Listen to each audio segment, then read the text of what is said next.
하나님 아닐 수 없습니다. 자, 우리 서로 축복하며 인사하시죠. 네, 잘 오셨습니다. 잘 오셨습니다. 잘 오셨습니다. 네, 잘 오셨습니다. 네, 잘 오셨습니다. 오늘도 거룩한 주일을 잊지 않고 주님의 보좌 앞에 나오신 모든 주의 종들에게 그리스도의 넘치는 은혜와 평강이 함께 하시기를 주님의 이름으로 축원합니다. 우리는 요한복음에 수록된 7가지 예수님의 자기선언, 7가지 애고의 의미를 묵상해 왔습니다. 오늘은 그 마지막 시간인데요. 예수님이 나는 참 포도나무요 라고 말씀하신 이 7번째 자기선언을 묵상하게 되었습니다.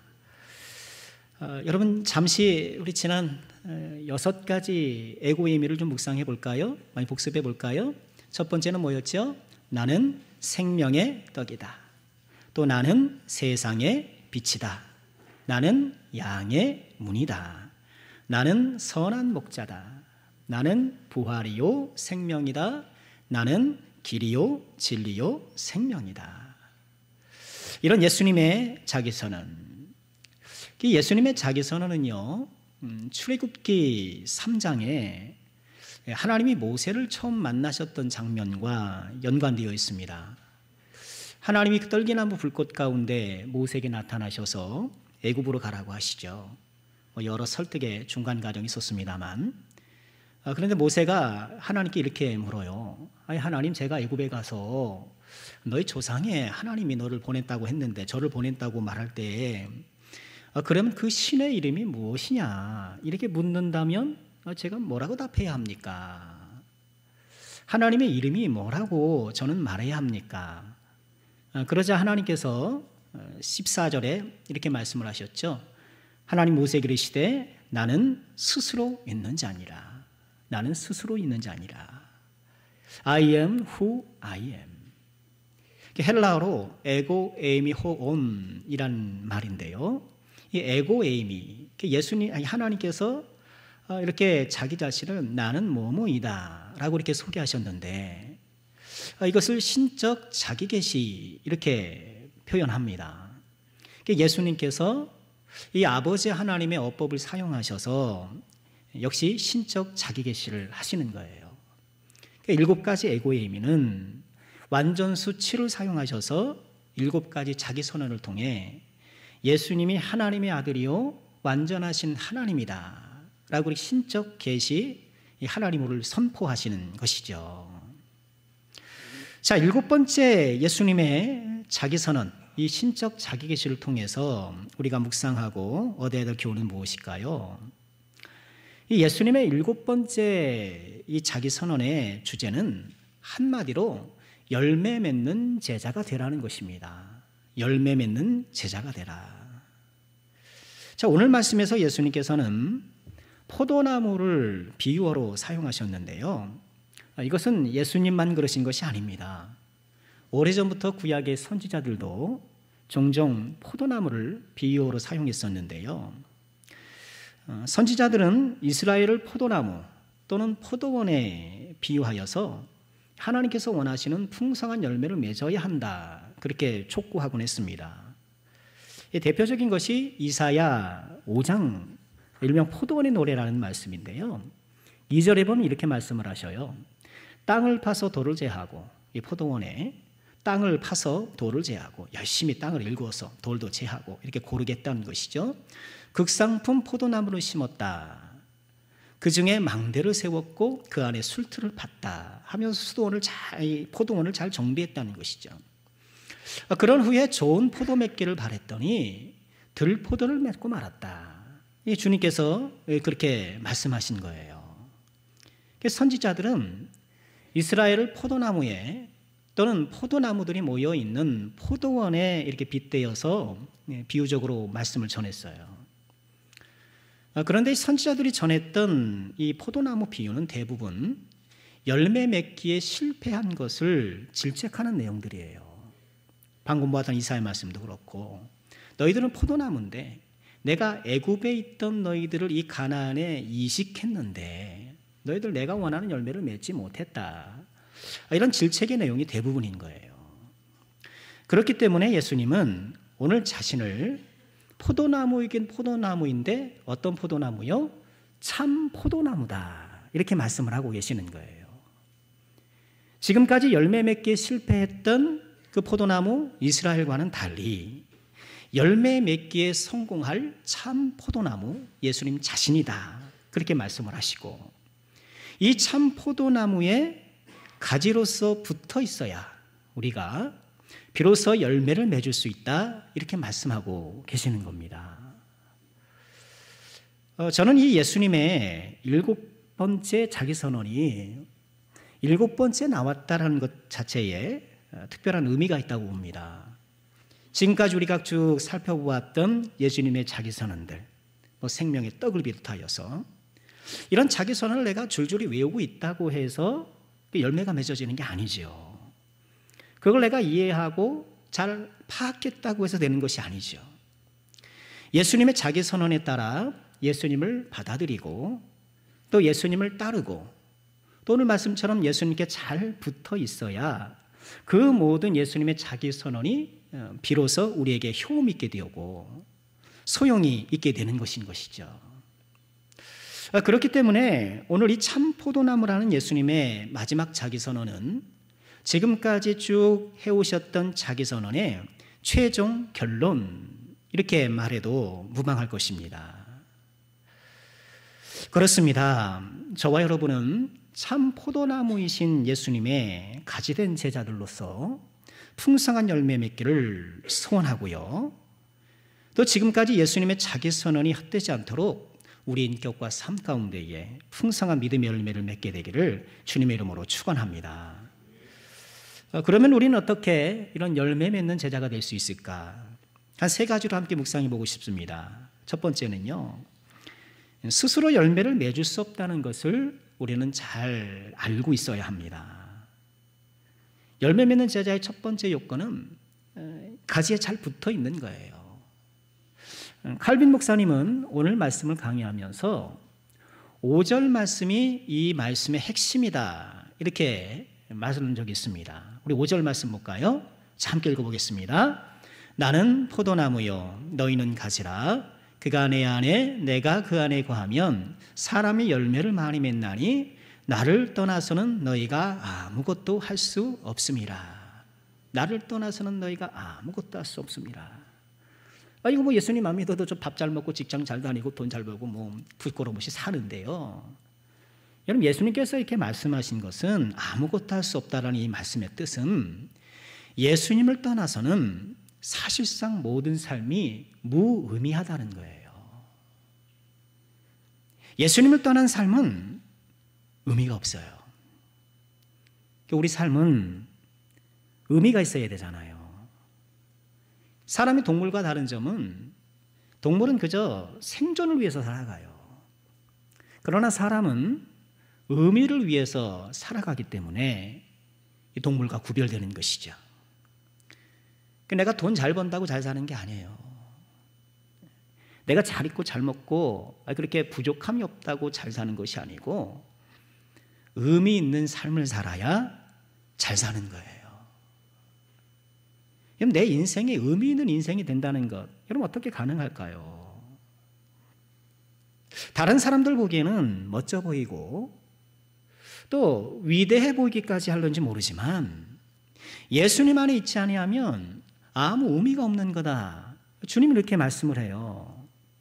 여러분 동의가 잘 안 되시죠? 그래도 뭐 왜 의미가 없습니까? 너무 이렇게 단정적으로 극단적으로 말씀하시는 것 아닙니까?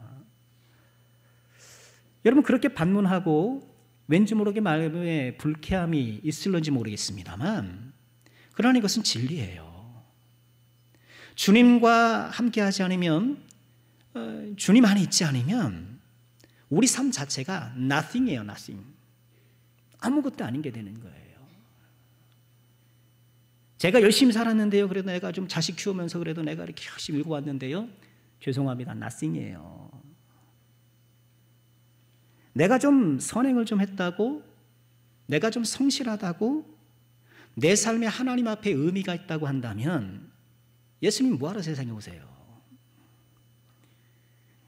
나 스스로 내 인생을 아름답게 가꿀 수 있고 하나님께서 받음직한 그런 삶으로 내 스스로 가꿀 수 있다고 한다면 예수님 뭐하러 오셔요?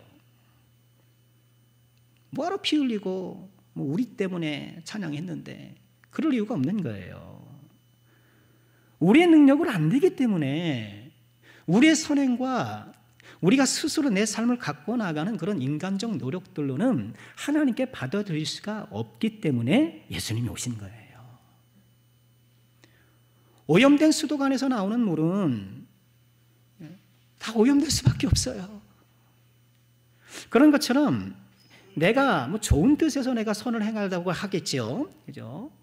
그러나 우리가 죄인인 까닭에 내가 이 땅에서 행하는 모든 좋은 일이든 어쨌든 선을 행하는 것은 다 불순물이 섞일 수밖에 없는 거예요. 여러분 어때요? 우리 지금까지 살아오시면서 깨끗한 청정수였습니까? 하나님께서 나를 받아주실 것 같으세요? 우리의 생각하는 것, 우리의 말하는 것, 우리의 인간관계, 내가 일하는 것, 이전 투구 양상으로 손에 흙을 묻히며 살아갈 수밖에 없는 이 더러운 세상 가운데에 청정지역으로 살아오셨습니까? 광천수로 살아오셨어요? 우리 스스로는 우리 삶을 하나님께서 받음직한 의미 있는 삶으로 가꾸는 것이 불가능한 거예요. 어쩌다 한두 번 좋은 일을 할 수는 있겠지요. 남들보다 상대적으로 내가 성실하게 더 열심히 또 다른 사람을 해 안겠지 그렇게 살아올 수 있겠지요. 그러나 주님께 받아들여질 만한 삶을 스스로 가꾸는 것은 불가능한 거예요. 오직 예수님께 나아갈 때, 예수님을 믿을 때 그 예수님의 선하심이 나에게 전가돼요. 그 예수님의 의로우심이 나에게 전가돼요. 나도 의로운 사람으로 인정받고 이 나를 통해 나오는 행위가 나를 통해 살아가는 이 인생의 모든 이 삶이 비록 불완전한 것이긴 하나 주님께서 의미 있는 것으로 가치 있는 것으로 받아주시는 거예요. 오직 포도나무이신 예수님께 붙어있는 가지가 될 때 우리 삶이 의미가 있고 열매를 맺을 수 있다라는 이 예수님의 말씀. 그렇기 때문에 저와 여러분은요 늘 예수님 안에 거하기를 힘써야 돼요. 이렇게 예배 나오신 거 정말 잘 오신 거예요. 피곤해도 내가 말씀 보고 그래도 내가 항상은 아니더라도 내가 주님 찾고 좀 기도도 좀 하고 내가 어떻게든지 주의 말씀 안에서 좀 선하게 살려고 하고 이처럼 예수 안에 이렇게 거하려고 우리가 부단히 노력하는 것. 오늘 말씀 우리 본문 가운데에 이 거하다 이게 헬라어로 메노라는 단어인데요. 무려 10번이나 등장해요. 성경 공부할 때 가장 기초적인 방법, 반복되는 단어가 무엇이냐? 반복은 강조거든요. 오늘 말씀에서는 거하다, 내가 네 안에, 네가 내 안에 이렇게 왔다 갔다 하면서 계속 거하다로 주장하시는데 10번이나 사용되는 거예요. 포도나무 비유의 핵심은 오늘 예수님의 마지막 자기 선언의 핵심은 내 안에 거하라. 그래야 너희가 열매 맺는 삶, 비로소 하나님 앞에 인정받고 의미 있는 삶을 살 수 있다라고 말씀하고 계시는 거예요. 우리 남성께 사랑하는 모든 죄종들께서는요 오늘 예수님 말씀을 다시 한번 마음에 깊이 새김을 통하여 나를 떠나서는 너희가 아무것도 할 수 없다라는 예수님 말씀을 가슴에 간직하고 오직 예수님께 붙어 있어 예수님 안에 거하여 참으로 복되고 아름답고 의미 있는 삶을 살아가시기를 주님의 이름으로 축원드립니다. 그렇다면 예수님 안에 거한다는 것은 무엇일까요? 열매 있는 제자의 두 번째 요건입니다. 그것은 예수님의 말씀 안에 거하는 것입니다. 예수님께서는 이 거하다라는 이 단어를 계속 반복적으로 사용하시면서 이 주제를 드러내시는데 예수님께서는 4절부터 6절까지 거듭해서 내 안에 거하라 나도 너희 안에 거하겠다 이런 말씀을 계속하셔요. 이 4절에 보면 내 안에 거하라 나도 너희 안에 거하리라 이 말씀하시고 또 5절에서도 나는 포도나무에 너희는 가지라 그가 내 안에 내가 그 안에 또 6절에 보면 사람이 내 안에 거하지 아니하면 하면서 계속해서 거하는데 내가 네 안에 네가 내 안에 상호 거주를 계속해서 말씀을 하셔요. 이런 예수님께서 7절에 이르러서 이런 상호 거주의 구체적인 방법을 말씀하세요. 자, 7절 함께 읽어볼까요? 시작. 너희가 내 안에 거하고 내 말이 너희 안에 거하면 무엇이든지 원하는 대로 구하라. 그리하면 이루리라.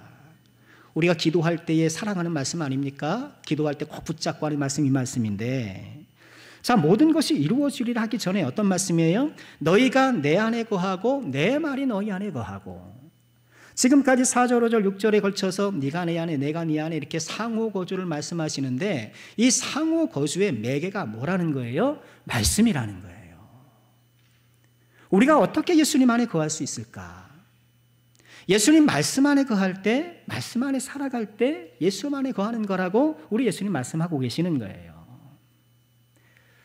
우리는 오늘 이 예수님의 이 말씀이 다락방 강화의 연속이라는 것을 좀 기억해 둬야 합니다. 잡히시던 목요일 밤 제자들과 최후의 만찬을 하신 후에 그 자리에서 이 말씀을 하신 것인데, 이제 곧 몇 시간 후면 예수님은 체포되실 것이고, 이제 목요일 밤에 체포되셔서 금요일 아침이면 십자가에 달려 돌아가실 거예요. 채무 10시간이 남았을까? 이제 제자들과 작별을 준비하고 계시님께서 이 한 말씀 한 말씀이 얼마나 그 마음을 담고 간절한 말씀이었겠는가. 우리는 그 예수님의 마음을 이해하면서 이 말씀을 읽을 필요가 있는데, 예수님께서 이 말씀을 하실 때 얼마나 간절하셨겠어요. 예수님은 이 세상을 떠나시면서 남겨놓은 게 없으세요. 뭐 책 한 권 쓰신 것도 아니고, 초상화를 남겨놓은 것도 아니고, 뭐 우리 박물관 가면 무슨 그릇들이 많잖아요. 무슨 뭐예요? 우리 박물관은 뭔가 다 그릇들이에요. 먹고 사는 게 중요했으니까 다 그릇이잖아요. 예수님은 먹다 뭐 사용하시던 그릇을 남겨준 것도 아니잖아요. 예수님이 땅에 아무것도 남겨놓지 않으셨는데 유일하게 남겨놓은 것 하나, 예수님의 말씀. 예수님의 말씀을 담고 있는 그 제자들, 그들만을 남겨놓으신 거예요.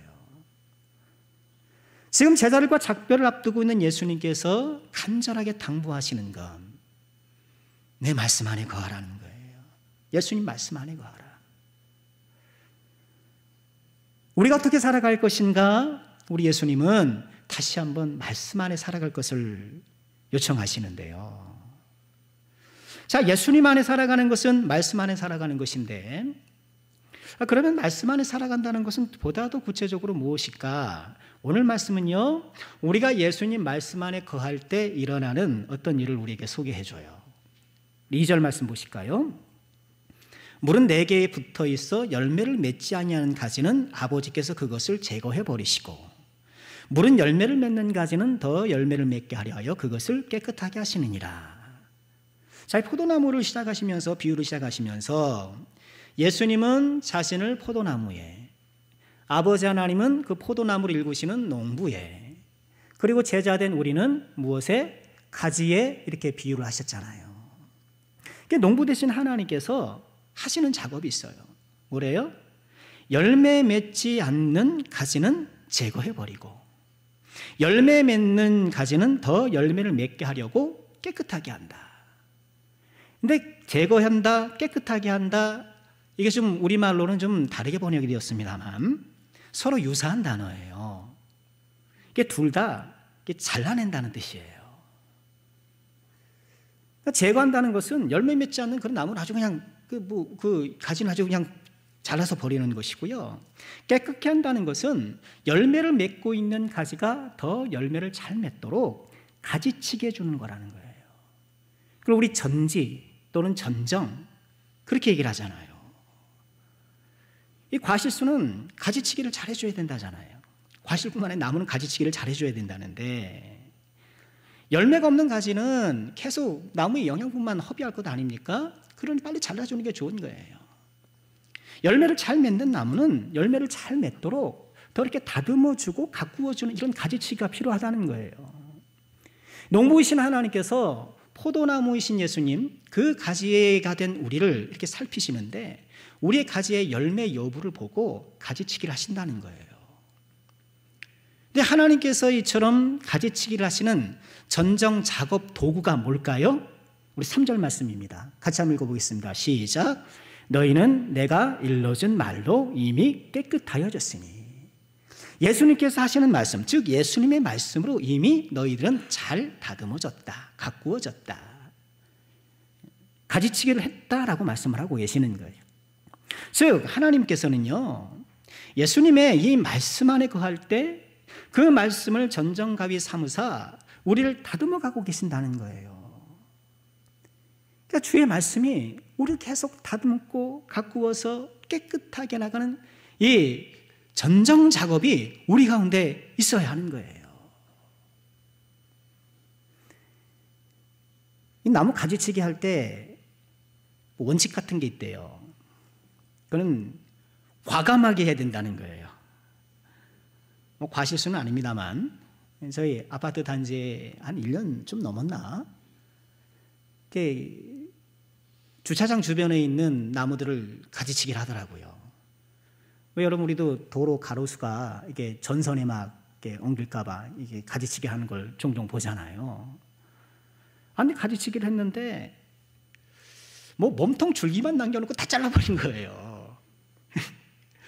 그러니까 완전히 뭐 나무 기둥처럼만 이렇게 되어 있으니까 아이고 좀 볼품없다. 아니 잘라도 뭐 이렇게 저렇게 이렇게 잘라내나 뭐 그런 생각을 했었어요. 그런데 이렇게 과감하게 잘라야 새로 나오는 가지가 튼튼하대요. 이것을 이른바 절단의 반작용이라고 부른다는데요. 자, 나뭇가지를 잘라도 뿌리는 그대로이기 때문에 받아들이는 이 수분의 양은 가지를 자르기 전후가 다 동일하다는 거예요. 그런데 가지를 바짝 과감하게 잘라주면 그 나무 안에 있는 수분이 딱 압력이 되어서 압력이 증가해서 새로 나온 가지가 더 쭉 뻗어나가고 더 힘있게 잘 나온다는 거예요. 이야, 그렇구나.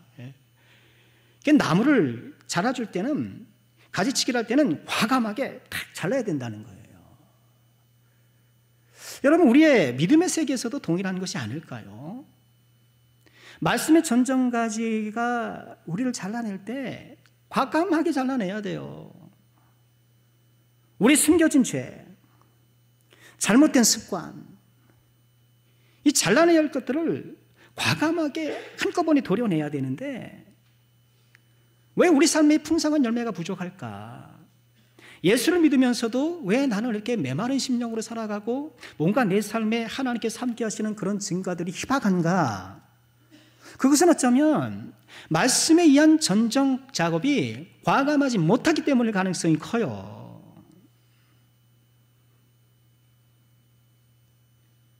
히브리서 12장 4절에 뭐라고 말씀하셨나요? 너희가 죄와 싸우되 아직 피 흘리기까지는 대항하지 않는다. 우리가 죄와 싸워요. 죄와 싸우는데 적당히 하는 거예요. 적당히 하는 거.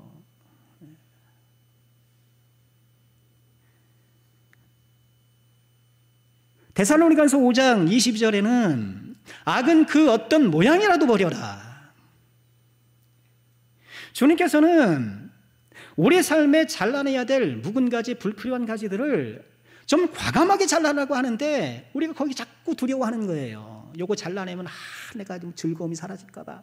요거 잘라내면 내가 뭐가 좀 큰일 날까 봐. 없어도 되는데, 안 해도 되는데 그거 붙들고 밀어넣고 계속 그거 붙잡고 살아가는 거 어떻게 열매가 나요? 어떻게 열매 맺는 삶을 살 수가 있냐는 거예요. 우리의 삶이 하나님 앞에 참된 의미가 있고 열매 맺는 삶이 되기 위해서는 우리 예수님의 말씀으로 과감하게 쳐낼 걸 좀 쳐내야 돼요. 우리 예수님 뭐라 그러셨습니까? 만약 내 눈이 너를 실족해 하면 빼버려라. 오른손이 너를 실족해 하면 찍어버려라. 죄에 대한 과감한 단절, 주님께서 그것을 우리에게 요구하고 계신 것 아닙니까? 우리가 말씀 안에 거하기를 원한다면 우리 삶이 주님 앞에 참된 의미 있는 삶이요, 또 하나님께서 기뻐하시는 거룩한 열매 맺는 삶이 되기를 소원한다면 여전히 어지럽게 가지쳐 있는 잘라내야 될 몹쓸 것들을 좀 잘라내야 돼요. 숨겨진 죄, 거룩에 지장을 주는 잘못된 습관 또는 불필요한 습관, 무엇인가요? 우리 다시 한번 이 말씀과 성령의 전정가위에 나를 맡기고, 주님께서 나를 다듬어 주시는 거룩한 손길에 나를 맡기고 풍성하고 의미 있는 열매를 맺어 나가기를 소원하는 우리 모두가 될 수 있기를 주님의 이름으로 축원합니다. 마지막으로 열매 맺는 삶이 되려면 예수님의 사랑 안에 거하라. 우리 주님이 그렇게 말씀을 하십니다. 우리가 말씀 안에 거할 뿐만 아니라 예수님의 사랑 안에 거하는 것. 이 사랑 안에 거한다라는 것은 예수님의 말씀을 보니까 한 두 가지 의미가 내포되어 있어요. 먼저는 예수님의 사랑을 받으면서 사랑 안에 거하는 거예요. 우리 5절 말씀 보실까요? 함께 합니다. 시작. 아버지께서 나를 사랑하신 것, 9절입니다. 아버지께서 나를 사랑하신 것 같이 나도 너희를 사랑하였으니 나의 사랑 안에 거하라. 자, 나의 사랑 안에 거하라고 말씀하시면서 아버지가 나를 사랑한 것처럼 나도 너희를 사랑한다. 그러니 내가 베푸는 요 사랑 안에 머물러라 라고 이렇게 말씀을 하고 계시는 거예요. 예수님의 사랑 안에 거하는 것은 예수님의 사랑을 받는 거예요. 이제 예수님이 지금까지 제자들을 쭉 사랑해 오셨잖아요. 함께 공생애를 걸어오시면서. 그리고 이제 최고의 사랑을 남겨두고 계셔요.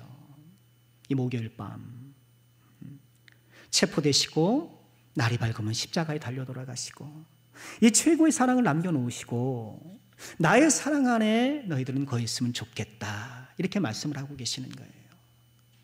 우리가 열매 맺는 삶을 살려면 주님께서 나를 어떻게 사랑하셨는가를 잊지 말고 살아야 돼요. 저도 그렇고 우리 모두가 자꾸 이걸 잊어버리는 것 같아요. 주님이 나를 어떻게 사랑하셨는가, 나를 얼마나 사랑하셨는가를 모른 채 주님께서 우리를 사랑하셨을 때 어떻게 사랑하셨습니까?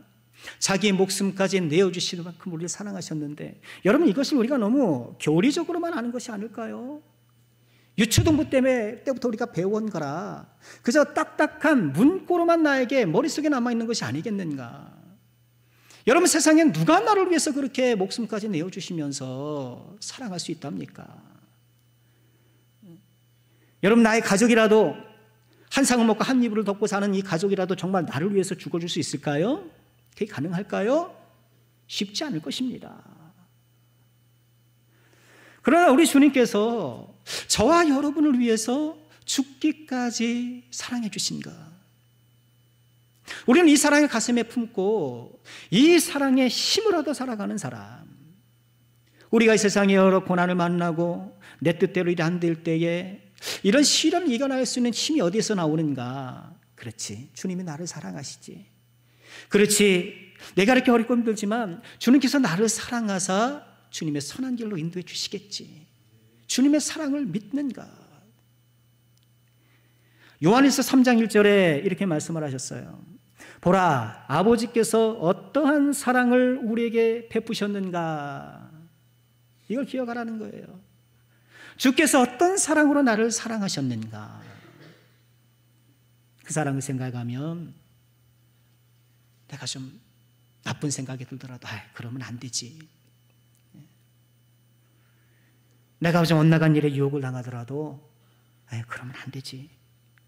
주님 나를 사랑하셨는데, 이 사랑이 우리를 붙들어주고 이 사랑을 가슴에 간직할 때에 나의 삶에 열매가 맺혀진다는 걸 꼭 기억하시고, 이 세상 그 누구보다 여러분을 사랑하시는, 우리 모두를 사랑하시는 이 예수님의 사랑을 항상 바라보시고 그 사랑 안에 거하는 우리 모두가 되기를 주의 이름으로 축원합니다.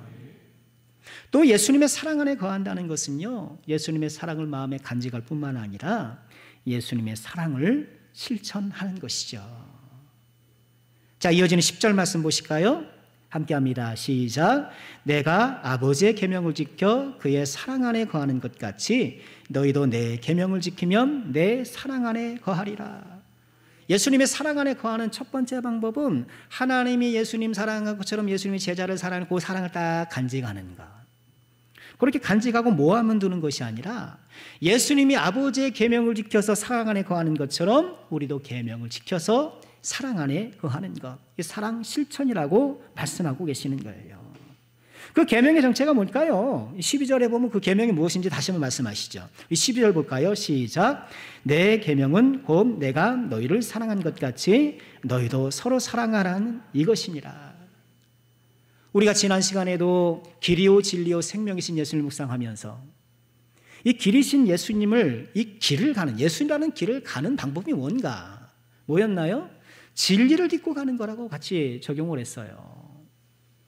예수님을 따라간다 하면서 진리의 말씀을 딛고 가지 않는 것은 뭐 불가능한 일이에요. 시내를 건너면서 징검다리를 딛지 않냐면 걸을 수 없는 것처럼 진리를 딛지 않으면 우리는 그 길을 갈 수 없는 것인데, 오늘도 같은 맥락이겠죠. 우리는 어떻게 주님의 사랑 안에 거하는가? 계명을 지키면서. 그 계명은 무엇인가? 우리가 서로 사랑하는가. 그렇죠. 우리가 주님의 말씀을 지키는 모든 그 심적, 기본적 동기는 무엇일까요? 사랑이에요. 왜 우리는 하나님을 향한 계명들, 우리 10계명에 하나님을 향한 계명들이 있잖아요. 우리가 그 계명을 왜 지킵니까? 주님을 사랑하기 때문에, 사랑의 마음으로. 왜 우리는 사람들을 향한 그 계명들을 지켜야 합니까? 이 사랑 때문에. 사랑이 동기가 되고 그 사랑이 마음의 원인이 되어서 계명을 지켜나가는 것. 그렇기 때문에 예수님의 오늘 이 말씀의 비유, 예수님께서 포도나무 가지에 연글기를 원하는 그 열매의 최종은 결국 사랑이에요. 우리 사랑하는 모든 최종들, 이제 우리가 좀 사랑 많은 사람이 돼야 되지 않을까요? 사랑 많은 사람 될 수 있기를 주의 이름으로 축원합니다. 이제 좀 그래야죠. 어떤 사람은 불평불만이 많아요. 마음에 막 불평불만이 가득 차. 매사가 못마땅해.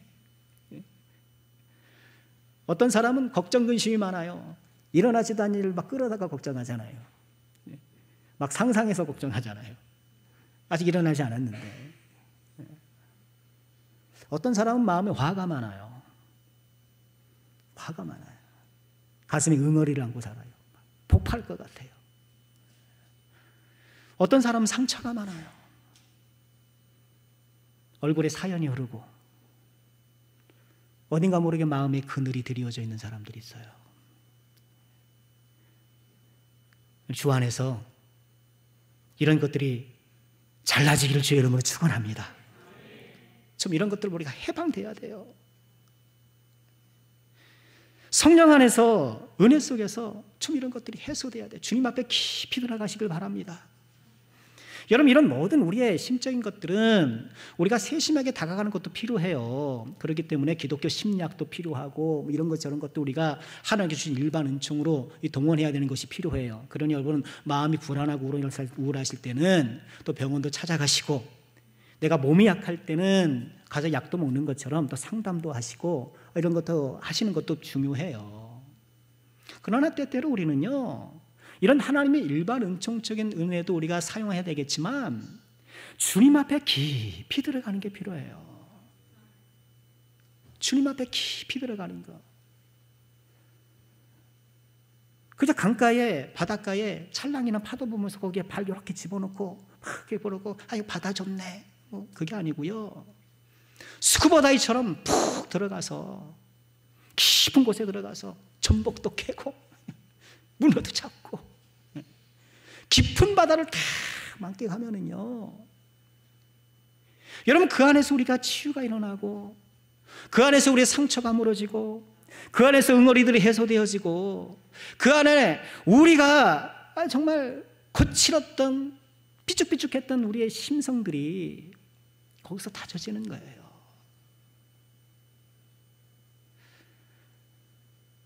우린 뭐가 많은 사람이 되어야 될까요? 이젠 사랑 많은 사람이 되지 않을까? 지금까지 내가 열심히 살아왔지 않습니까? 얼마나 수고 많으십니까? 내 뜻대로 안 되는 세상 가운데에 자식 키우면서 또 먹고 살기 위해서 아둥바둥 우리가 얼마나 애써왔습니까? 그러나 우리가 이제는 좀 사랑 많은 사람이 좀 되기를 소망해야 되지 않을까요? 저 목사님 사랑 많아. 저도 그런 말을 들어야죠. 저 목사님 말이 많아. 그러면 안 되잖아요.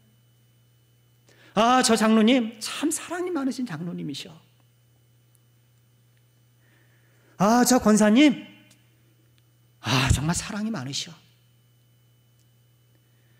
저분 사랑이 많은 분이야. 이제는 우리가 좀 이걸 소망하고 사랑 많은 사람이 되기를 좀 간절히 원해야 되지 않을까요? 그만큼 열정으로 달려오셨으면 됐어요. 그렇게 자충우돌 막 충돌하면서 달려오시고 그만큼 살아오시면 됐어요. 이제는 사랑으로 살기를 힘쓰는 우리가 됩시다. 사랑 많은 사람이 되어서 이 사랑의 열매를 풍성히 맺는 우리가 되기를 소망하고 노력합시다.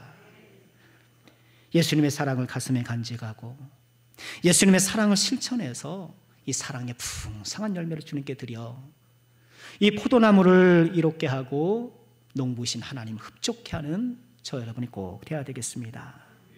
말씀 마치겠습니다. 예수님은 참 포도나무이십니다. 그리고 가지된 우리가 그 안에 거하여 풍성한 열매를 맺기를 원하십니다. 포도나무이신 예수님과 분리될 때 아무것도 할 수 없음을 잊지 마시길 바랍니다. 예수님의 말씀 안에 거하여 이 말씀의 전정가이가 행하시는 이 깨끗하게 하심에 우리 좀 맡겨드립시다. 그리고 예수님의 사랑 안에 거합시다. 이 풍성한 열매를 맺음을 통하여서 참으로 복되고 아름다운 인생을 펼쳐나가는 저와 여러분 우리 모두가 될 수 있기를 주님의 이름으로 축원합니다. 기도하겠습니다. 아버지 하나님 감사합니다. 길가에 버려진 마른 나뭇가지와 같은 저희들을 포도나무이신 예수님께 접붙여 주시고 그 풍성한 은혜를 누리며 열매 맺는 삶을 소망하게 하시니 감사합니다.